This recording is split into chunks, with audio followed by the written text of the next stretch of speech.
The civilization of Sindh, spread over an area of approximately 1 million square miles, has its relative remains in Afghanistan to its north, central India to east, and Oman to southeast.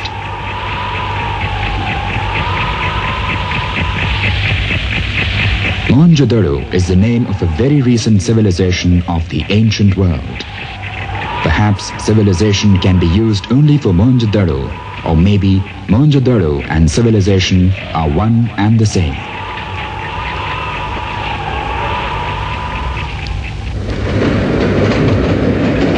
MoenjoDaro, about 564 kilometers northeast of Karachi, is situated near the river Indus. It is a central place as all roads lead to it.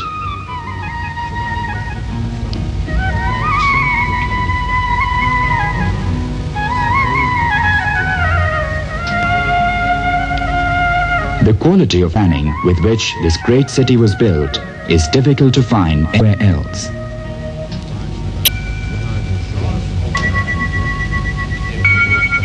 Today, the eyes wander to witness the wonders of civic amenities provided to the public 5,000 years ago. An amazing fact.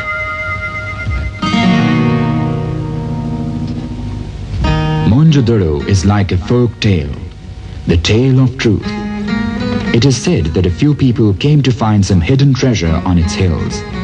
In their attempt to find the treasure, they failed, but instead gave this world a civilization that turned out to be a treasure in itself. The native people breaks and informed the local authorities, and thus marks of an old civilization began to appear. An expert archaeologist, Mr. R.D. Banerjee, thought of a presence of an old civilization. He informed the Director General, Department of Archaeology, Government of India, Sir John Marshall, who inspected the place. And then the work began to unearth the lost civilization of the Indus Valley, which was to astonish the world. Excavation work began in 1922. World's renowned archaeologists participated with the locals in the work.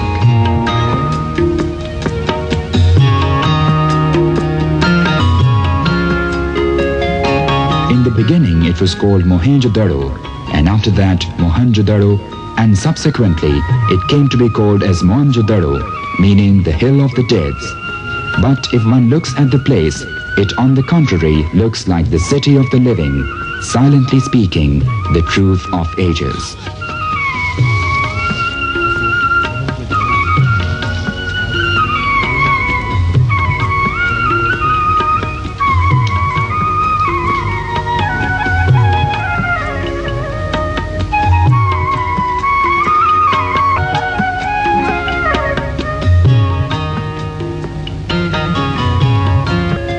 The people of MoenjoDaro were farmers and traders, as it became evident on finding some wheat and barley in old bags.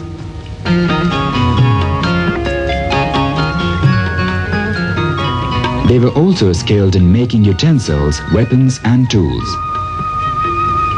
They knew the skills of metallurgy and stone cutting, as well as that of agriculture.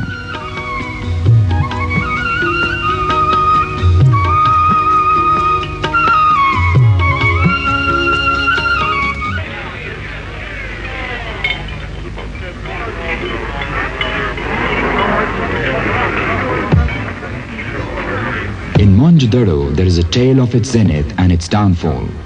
We now take up the story from the start and at the spot. We are in the upper portion of the city. This is called the SD area. It is the main center of the city of MoenjoDaro. It is situated on the oval-shaped hill, a conspicuous part of the city. It is in fact a stupa 76 feet in height on elevated platform. It belongs to the era of the year 200 BC. It was constructed about 1600 years before the construction of MoenjoDaro. It was constructed with bricks of the old buildings of that area. On seeing this high platform, Sir John Marshall ordered the excavation work to begin from there. The big building was perhaps a place for schooling. It is about 236 feet in length and 79 feet wide, encircled by rooms.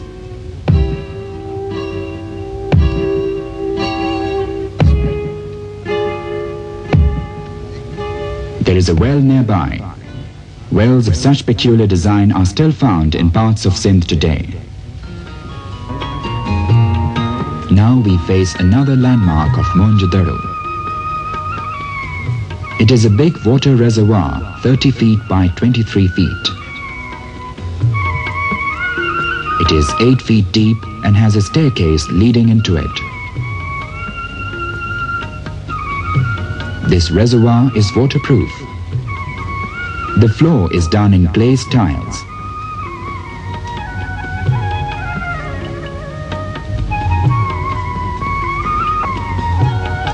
It is equipped with a proper cleaning and maintenance system, water outlets, etc.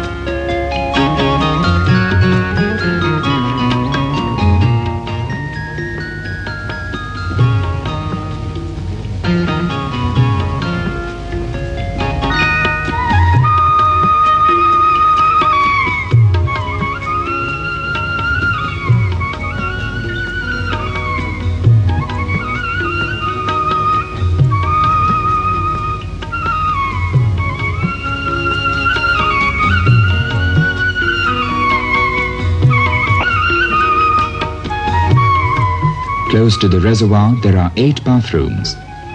Each bathroom measures 9.5 feet by 6 feet.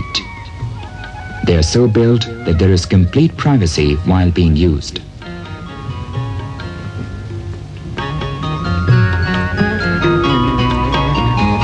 Construction of MoenjoDaro has been done with red bricks. Bricks used have greater volume as compared with the ones used today. The durability of these red bricks of Sindh has a reputation since ancient times, which is a result of hard toil of the makers.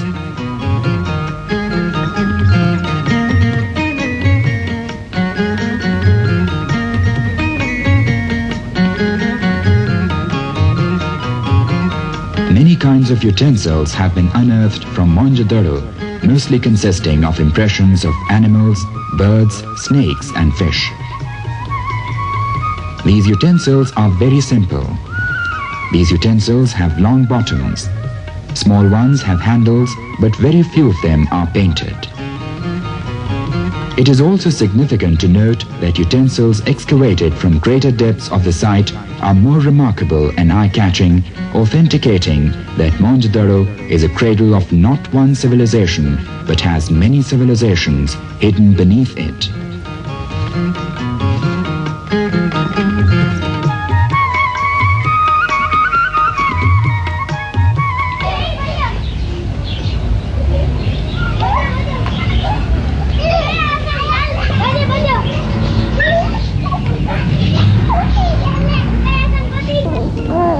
Today's psychologists emphasize that toys play an important role in building up a child's personality.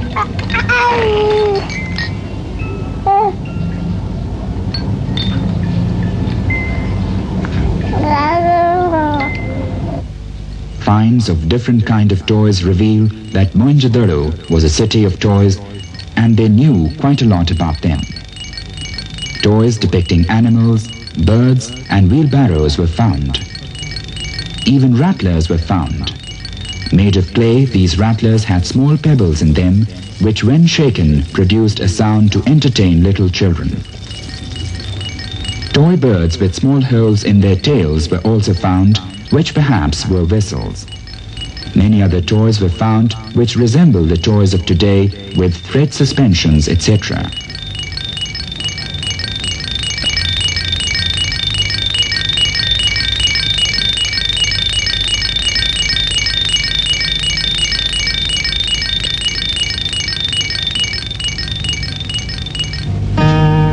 Few statues of men and animals were found from MoenjoDaro. Impressions made on them seem to signify some religious leader of those times. One statue is 7 feet in height. It is devoid of the body, but the head is intact.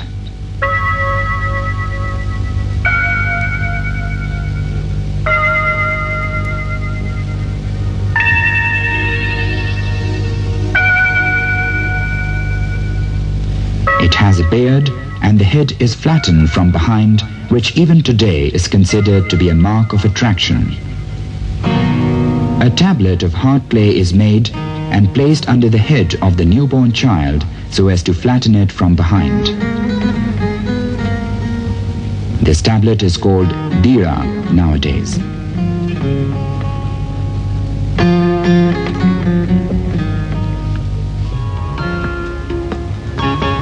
Now we travel down to the portion of the city called DKR.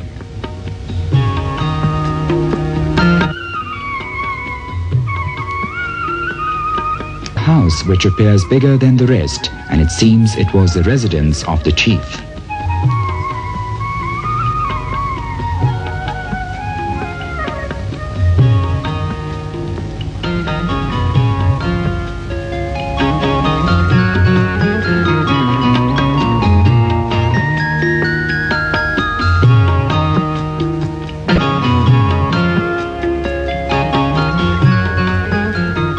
The city is an example of scientific town planning. Sections of houses have been divided into rectangular regions. Every house has a courtyard with rooms on all four sides.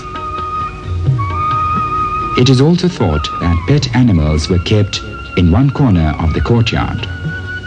Many houses were double-storied. The upper story contained bedrooms and the ground floor had a kitchen and a store. Houses were so built that they give an impression of joint family living.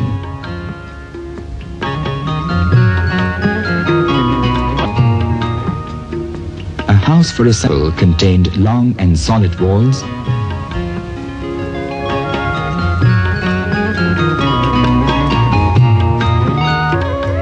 spacious rooms with rectangular windows,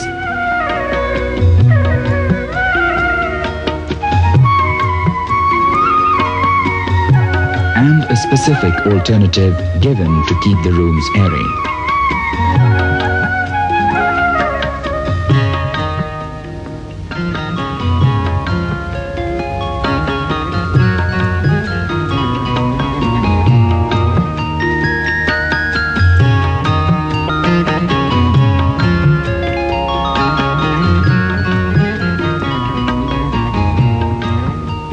The doors of these houses opened in the lanes, and these lanes led to small roads which were 5 to 10 feet wide.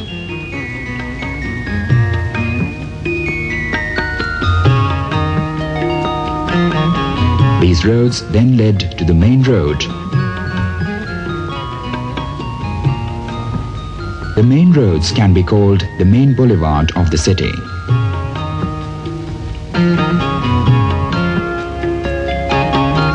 "30 feet wide, this boulevard passes through the city from the north-south direction.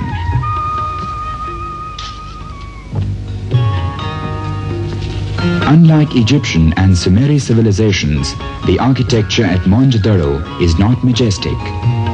It is simple, where houses have deep underground foundations.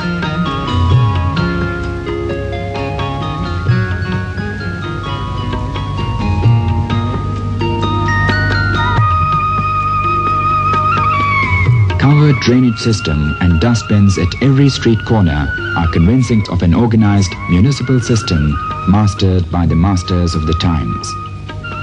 Their concern for cleanliness and attempts to keep clean declare MoenjoDaro unique amongst its contemporaries.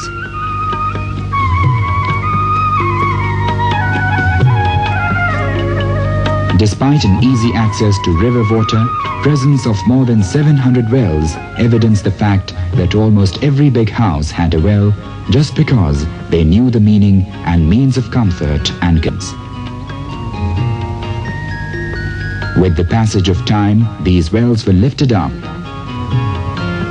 Sophistication of construction is the visible difference between the upper and lower portions. This difference denotes the standards of the relative ages.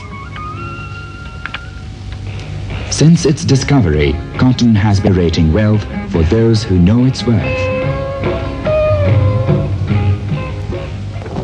The wise men of MoenjoDaro knitted the fabric of the economy and trade with the silver fiber they grew in their fields.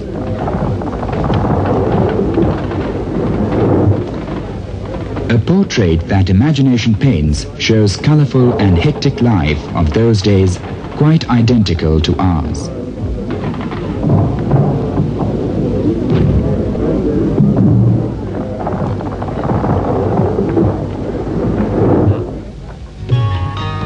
Both men and women were similar in their appearance and grooming.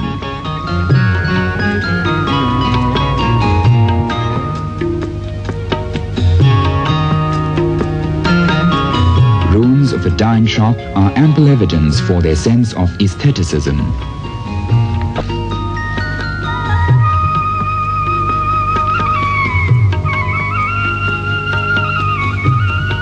Chessboard and pieces found here are believed to be the oldest so far from the known world.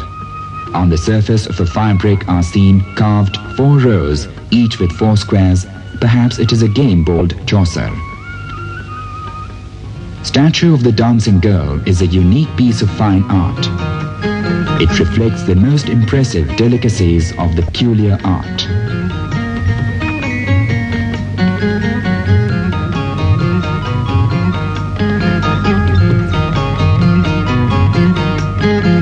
Thousands of stamps found from the ruins constitute another salient feature of the civilization.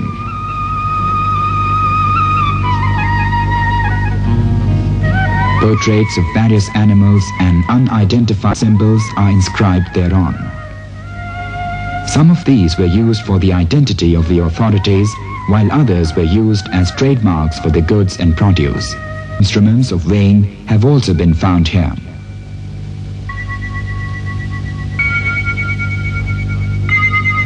Boat-shaped stamps of Sumeri civilization are similar to those found here. It is deduced that boats were commonly used as a means of transport trade.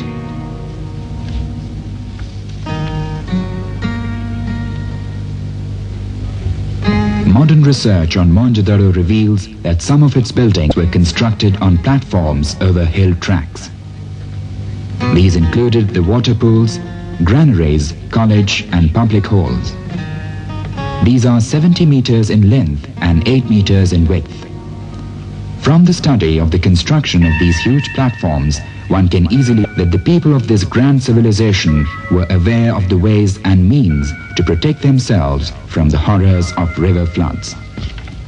While other civilizations of the world are now open books, owing to the accomplished research, scholars are still curious about this mysterious city.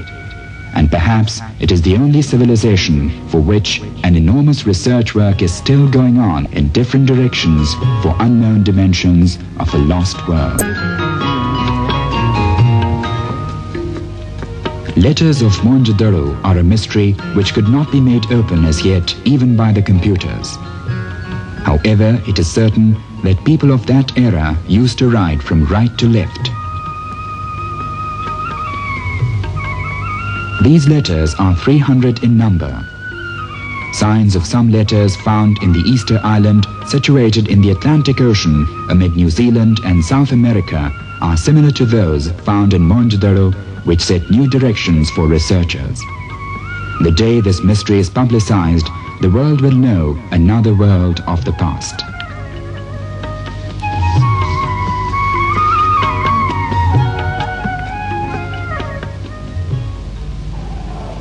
The living city was splendid and unique, but all of a sudden it went down the earth. Out of sight, out of mind. How, when, and why? Today's historians have a real tough challenge to meet because MoenjoDaro still remains a mystery. MoenjoDaro is a continuing journey of a civilization where silence of the dead tells the story of the living city. The city that refused to die.